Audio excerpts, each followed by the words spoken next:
Greetings and welcome to today's episode of Myth Blasters. Today's episode you should not try at home. That's right, Bill, because we are what people call experts. Bill Clark and Nathan Gordon are two Realtor Association professionals with the experience to blow up the myths in the real estate industry. They tear apart the rumors and melt down the truth. With decades of experience behind them and a healthy insurance plan, these are the Myth Blasters. On today's show, we'll be examining an internet myth. The one about all the dead mermaids who keep on washing up on Westport Beach? No, we'll be examining an internet myth about a 3.8% sales tax on all real estate sales in the country. The rumor is that there's a 3.8% sales tax that was created by the 2010 healthcare law, and that this 3.8% transfer tax takes effect in 2013. This internet myth is false. And as you know, we all hate transfer taxes because of the negative effect they have on real estate transactions. That's right. It's a completely false rumor. Let's look at what we know for sure.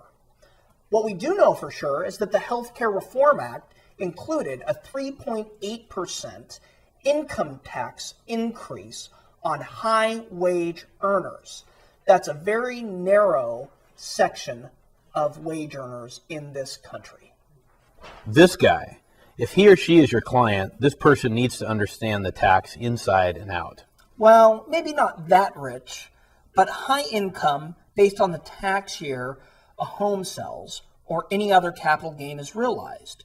You need to take a look at the filer's adjusted income. That's right. For a joint return, the seller must have income of more than $250,000. And for individual returns, their income must be more than $200,000. According to our research, that's 2% of all taxpayers. But let's talk a little bit more about how this may impact your clients. Of those 2% who make that kind of money, they also need to have a huge sales gain when they sell their house. Sales gain meaning the difference between the sales price and what they owe on the mortgage. The gain must be over $500,000 for joint returns and over $250,000 on individuals. So that really narrows it to a very few clients. But if this is your client and they make a sack full of sales gain on their home, they may be subject to this increase in income tax. Tax returns at this level are extremely complex, involving adjusted gross income, capital gains, and deductions. Make sure that if your client is in this area, they get qualified advice from a tax attorney. And remember, this is only for the top 2% of income earners in America, and that can include capital gains from the sale of their home.